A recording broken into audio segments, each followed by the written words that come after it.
আচ্ছা বর্ণাঢ্য ভাই, আপনারা যখন সাহিত্য শুরু করছিলেন, জি। বলতে গেলে সাহিত্যের শৈশব বা ছোট কাল, ওই সময় সাহিত্য যখন শুরু করছিলেন কারা কারা আপনারা ছিলেন এবং আপনাদের মিশন কি ছিল, ভিশন কি ছিল সাহিত্যে?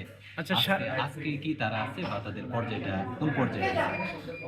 আমরা যখন লেখালেখি শুরু করি তখন আমি যে অঞ্চল থেকে লেখালেখিটা শুরু করি সেই অঞ্চল ভিত্তিক একটা সাহিত্য চর্চা ছিল এবং সারা দেশব্যাপী একটা সাহিত্য চর্চা ছিল। তো আমার অঞ্চল ভিত্তিক যেই চর্চাটা ছিল সেখানে আমার বন্ধুদের মধ্যে ছিল কবি রবিউল আলম নবী, হ্যাঁ, কবি সুহেল শহীদুল্লাহ, কাজী রূপাই সহ আরও অনেকেই ছিল। এবং আমাদের সারা দেশব্যাপী যদি চিন্তা করি সেখানে আমাদের ছিল সামন্ত সাবুল, কবি সামন্ত সাবুল ছিল, পিয়াস মজিদ ছিল, হুম, আরও অনেকে আছে যাদের নাম আমি ঠিক হারাই ফেলছি। তো ওই সময়ের মধ্যে আর এই সময়ের মধ্যে যারা ধারাবাহিকতা বজায় রাখছে এর মধ্যে আমার কাছে মনে হচ্ছে যে আমাদের সময় এই সময়ে একজন কতটুকু ভালো মন্দ সেই মানদণ্ডে আমি যাচ্ছি না, কিন্তু কন্টিনিউ করতেছে। এর মধ্যে পিয়াস মজিদ আছে যে হচ্ছে যে নিয়মিত লেখালেখিটা করতেছে এবং সামন্ত সাবুল ছিল। সামন্ত সাবুলও একটা টাইম পর্যন্ত প্রচুর লেখালেখি করছে, অনেক নাটকের কাজ করছে, কিন্তু মাঝখানে সে তার অনেক দিন যাবৎ তার কোনো খোঁজ খবর নাই, তাকে দেখি না। এছাড়াও আরও অনেকে আছে, জিয়াবুল ইবন ছিল, হ্যাঁ, আবিদ আজম, আমার এক বন্ধু আছে আবিদ আজম ছিল, হ্যাঁ, আর সবার নাম আমি ওইভাবে স্মরণ করতে পারতেছি না এখন। মুনিরা বিনতি ইউসুফ ছিল, হ্যাঁ, এরকম আরও অনেকেই ছিল। আর আমাদের অঞ্চল ভিত্তিক যে চর্চাটা সেইখান থেকে হচ্ছে যে আমার বন্ধু রবিউল আলম নবী, উনি একাধারে কবি এবং গল্পকার। তো কবিতায় যে সে যতটুকু সমৃদ্ধ, গল্পের মধ্যে সে আরও বেশি মানে কল্পনা, আরও বেশি মানে চমৎকারভাবে উপস্থাপন করতো এবং এটা এটা তার এখনো কন্টিনিউ আছে। হয়তো লেখালেখিটা ওইভাবে প্রকাশ করে না হয়তো বা, কিন্তু উনি নিজে থেকে লেখে, আমি দেখি মাঝে মধ্যে ওনার লেখা পড়ি, আমার ভালো লাগে আর কি। এখন যারা ধরেন লেখালেখিতে থাকতে পারে নাই, কি কারণে মনে হয় তারা থাকতে পারে নাই? জীবন বাস্তবতার কারণে থাকতে পারে না, অনেকে হচ্ছে যে পারিবারিক বাস্তবতা, হচ্ছে যে লেখালেখি করতে গেলে আপনার হচ্ছে যে এই আমাদের যে এই জাগতিক চিন্তা ভাবনা থেকে সম্পূর্ণ বের হয়ে আসতে হয়। হ্যাঁ, তো যখনই একটা মানুষ হচ্ছে জাগতিক চিন্তা করে বাসায় বাজার করতে হয়, হ্যাঁ, কিংবা অফিস দেখতে হয়, কিংবা তার ব্যবসা বাণিজ্য সামলাইতে হয়, এই সমস্ত কিছুর ভিতর দিয়ে আসলে লেখালেখিটা কন্টিনিউ করাটা একটা কঠিন যুদ্ধের মতো। এই যুদ্ধে কেউ কেউ টিকে, কেউ কেউ হারায় যায়। তো সেখানে অধিকাংশ মানুষই পরাজিত হয়।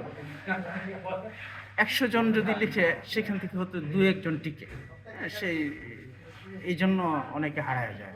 আপনি তো বলেন নাই যে আপনাদের মিশন এবং ভিশন কি ছিল, আপনাদের কি কোনো মিশন ছিল লেখালেখি যখন শুরু করছিলেন? আমাদের যে অঞ্চল ভিত্তিক চর্চাটা অনেক বেশি সমৃদ্ধ ছিল, আমাদের সারা দেশ থেকেও অনেক বেশি সমৃদ্ধ ছিল আমাদের অঞ্চল ভিত্তিক চর্চাটা। আমাদের একটা চিন্তা ছিল যে জীবনানন্দ দাশ, তারা যে পঞ্চপাণ্ডব ছিল, তারা যে একটা বিপ্লব ঘটাইছিল, এই বিপ্লব ঘটানোর মতো একটা ব্যাপার হচ্ছে যে আমরা তখন আশুগঞ্জ উপজেলাতে আমরা চর্চাটা করি এবং আমাদের গুরুজন হচ্ছে কবি মহিবুর রহিম, উনি আমাদের সব ধরনের নির্দেশনা দিতেন। আমরা চেষ্টা করতাম যে আশুগঞ্জে একটা পঞ্চপাণ্ডব গড়ে তোলা, এবং সেইখান থেকে আমরা হচ্ছে আমাদের চর্চাটা করতেছিলাম এবং সেটা আমরা শতভাগ সফল না হলেও মানে একেবারে ব্যর্থ বলবো না এই জন্য, কারণ এখনো পর্যন্ত আমি লিখি, এখনো পর্যন্ত আমার বন্ধু কবি রবিউল আলম নবী নিয়মিত লিখতেছেন, কিংবা আরও অনেকেই লিখেন। এবং আমাদের যে মিশনটা যে আমরা হচ্ছে যে বাংলা সাহিত্যে এক ধরনের পরিবর্তন আনবো, সেটা